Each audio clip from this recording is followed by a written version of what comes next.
It's so funny. Like, that was the thing. And it took me maybe 5 or 6 years after that to sort of figure everything out. And it's sort of like, that's one of the things, like people always talk in life about like balance. You want to be balanced. You want to have your equilibrium. You want to sort of be, in your level of calm, however that looks to you. And for me, this is it.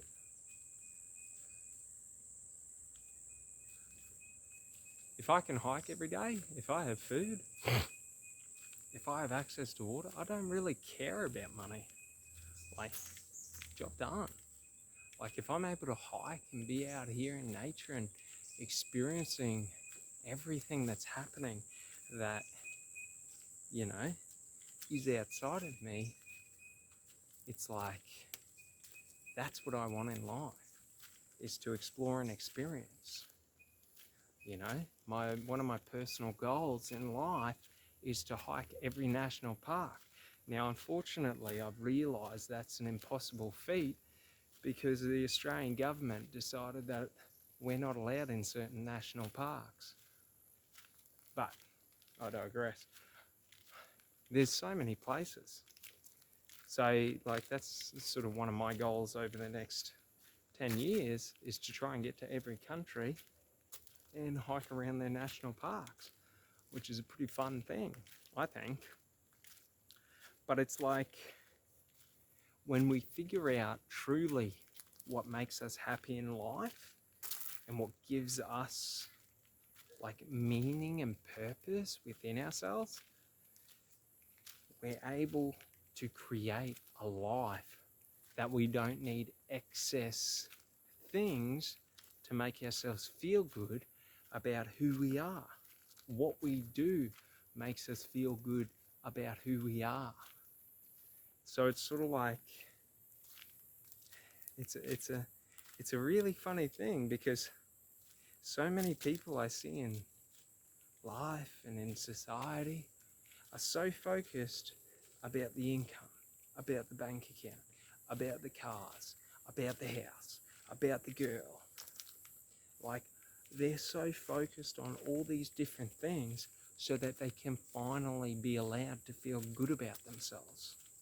And the funny thing is, when I have something I don't want, I tend not to feel good about myself. So, like, for example, it's not a flash car, but when I was in all the bullshit of society, I decided, my career's amazing, this, that, and the other. I'm going to splurge out and buy an A4, an Audi. And I had this car, and don't get me wrong, it's my favourite kind of car, and I absolutely loved it. Every time I drove it, I loved it, but nothing changed. I still felt the exact same way inside. So, like, for me personally, I like luxury over performance.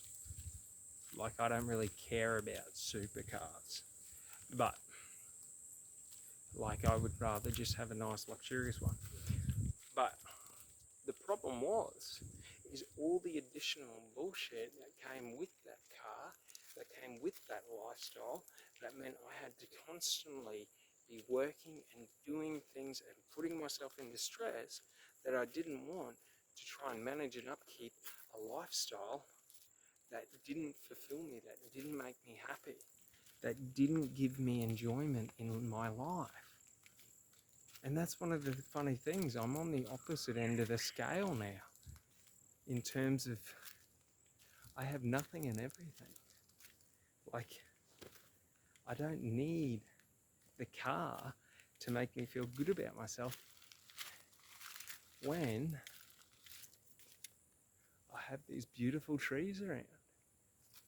Like, just remember an important bit of perspective. Without trees, life is pointless. Without trees, we don't really breathe. So life without oxygen sort of diminishes in its quality and value. So it's an important thing in my world to always be focused on the important things, or what I think is important in life. And on a metric of importance, oxygen is up there. I really enjoy talking and breathing. So like, to me, trees are worth so much more than a fucking Bugatti, you know? And it's so funny because like, I always see all these betas that are pretending to be alphas out there in the world, and you know, they talk about, oh, I got this sports car, I got that sports, blah blah blah, this and that, and it's like, you know, like, it's irrelevant. If there's no oxygen to breathe, your sports car ain't great. You know what I mean? And it's really important personally for me in having Jesus. These mosquitoes are killing me. But it's important for me to always have that link to what is real. Not this false, you know, the false beliefs of society where they tell you that what's real is your credit score. What's real is buying the latest clothing. What's real is, you know, being world famous, this, that, and the other. And it's just so funny. Because once you cross that line and you see the world for the reality that it is, you can never go back. I will never go back to valuing inanimate material objects in comparison to trees. I will always value trees more. I will always value nature more. And like,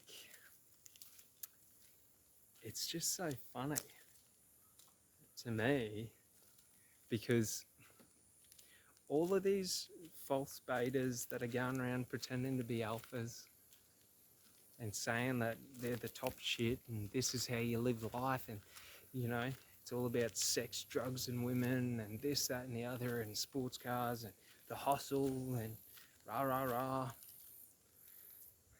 You know, if you do something you're passionate about, you don't have to ever hustle, because every action is effortless. It's not difficult to take the actions. For example, I love walking.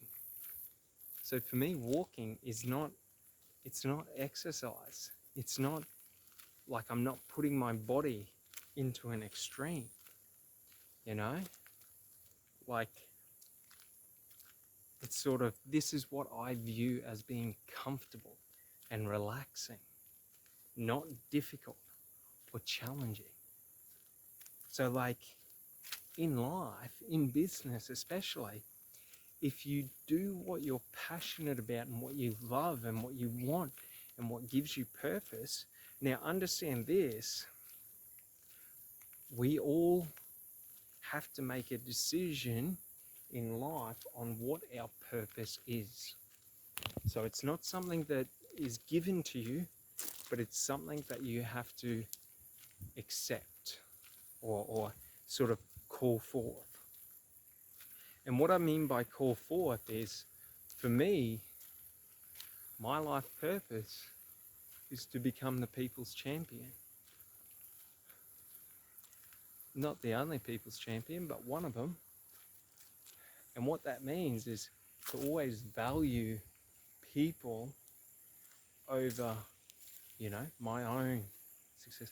Look at this little creek going out to the lake. Little waterfall there. Got a mosquito as well. Little bugger. But yeah, so it's like, you know, if I was to describe what the people's champion means to me, it's like, I want to be someone that gives without thought of return. Someone that lifts others up, someone that sacrifices their own comfort for others, you know? Rather than drawing a circle around me and my family and saying, this is who I support, I want to be able to draw a circle around the world and support the world. All those that struggle. And it'll come, most definitely. There is a strategy. But essentially, you know, like teaching people to take ownership of the food, to take ownership of our water, to take ownership of our housing. For too long, we have given away our power to the government and let the government control everything. And now look at it, we're in this artificially created cost of living crisis, housing crisis, energy crisis, and it's all because the government is making it so expensive for everything. And how are they doing that? Through taxes, through minimizing competition, through artificially like propping up businesses that should be let die. Qantas, Virgin, in the midst of COVID, if they were going to go bankrupt, they should have went bankrupt. Like, it's not the government's responsibility, or even, it's not even, they don't have the authority to artificially prop up a company that is not performing and not surviving in a free market. Because when they do that, they cease competition. It's sort of like if we were playing, you know, like let's say we were playing poker, me and you, and the goal was for one to win. So I had to get all your chips or you had to get all my chips. And let's say I was clobbering you and you were down to your last, let's say $500 in chips. And then you lean over to your mate and you say, hey, can you spot me another 25,000? And then boom, you've now got another 25,000. Like, that is not like, you know, it's like you're putting money into the economy, but the problem is you're artificially like leveraging the scales or the balance of competition to help those who are non-competitive. Do you know what I mean? So like, for example, an easy way to see this is when we give children trophies for every place in the race. So first, second, third, fourth, fifth, all the way through to last. Like, you're artificially affecting those who want to be competitive just so that you can make other people feel good. You know what I mean? Like, that is not, oh, we have found it as well, but that is not like the right way to go about it. And it's so funny, but you know, like our lives right at this moment are just going crazy because we've got these astronomical fuel costs. We've got, you know, these food prices that are through the roof, and then the farmers aren't even getting anything. Like, that's what happens when we artificially sort of help out non-competitive businesses, is we create environments, son of a gun, that was a root, but we create environments where like you don't see the damage that you're doing to the marketplace. But check out this. This is Lake Weyba or Weyga. I don't know what it's called, but it's something like that. But it's absolutely gorgeous out here. And thankfully, away from central Queensland, so we're outside of Croc Country, which is, you know, we're still in Australia, so we never assume that there's no crocodiles, but we can safely say that the likelihood of crocodiles this far south is quite low. But it's like, if I get taken, oh well. Because like up in Rocky, or even anywhere in pretty much north of Bundaberg, like being this close to water is dangerous. Because like, yeah, crocodiles can move pretty quick and they can get up. But it's like, that's one of the cool things that I love about being down south, is it's so relaxing because there's not as many dangerous animals, in terms of we don't have to worry around the water of crocodiles, because crocodiles are just one of those animals where they will hunt you, they will watch you, and they will look for an opportunity to take you. Yeah. So, but it's absolutely beautiful out here. And that's what I mean, like, it's just, if you see it, it's a beautiful day, not too much wind. It's absolutely perfect.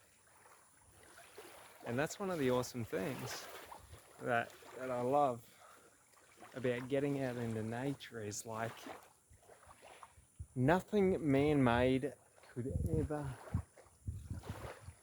like rival that sort of image. Like the natural world, like nothing man-made will ever be as beautiful as the natural world. So like the next time you can, go out and check out the moon and really look at the moon. You know, look at a flower, look at a tree, look at an insect. And if you really, really, really look at them, you'll see how amazingly intricate and beautiful and detailed they are. And it's sort of like our eyes are so powerful in terms of what they can see and how much they can depict out of, you know, our environment and images. And it's just like absolutely beautiful. And that's one of the things I realized a couple of years ago when I was out in nature stargazing, is just like the level of detail. Like before that, I'd never really looked at the moon. You know what I mean? Every time I looked at the moon, I saw the moon. But I didn't look deep enough to see the beauty in the moon, you know, or the differences. Oh man, it's gorgeous out here, but that's what I mean, like, I don't understand how anyone can think a Bugatti is better than all of this nature. Call me crazy, but every day of the week, that holds so much more value to me. You know what I mean? And it's just like, oh man, it's a funny thing, but it's like, well, but it's like when we appreciate nature and we appreciate our external environment, it's sort of like, it's a form of gratitude. It's a form of like giving thanks back to God, you know, to the universe, to Mother Nature, by just appreciating everything. But what it does for us internally is just raise our vibrations up to where we go from being in any form of negative state to, you know, being in an empowered and loving state. So it's like, one of the reasons I absolutely love hiking is just because as soon as I'm surrounded by trees and grass and plants, everything else is gone. You know what I mean? And we've just got the sound of the water. You know, I'm a little bit terrified that a snake might attack me, but we're on the sunny coast, so typically it's pretty good here. But it's like, you know what I mean? It's just, wow, that was a root. And it's just so funny. Oh, that's sloppy mud. Oh well, when in Rome. That's why I love coming hiking barefoot, because at least I don't have to care about getting my feet dirty. You know what I mean? Whereas if I had shoes, I'd be like, oh, I don't want my shoes to get wet. Oh. But it's also like, it's so good for your feet as well, going barefoot. And this is like a horse trail that I'm walking on along here, or at least a lot of people bring horses down here because there's all hoof prints around. But it's like,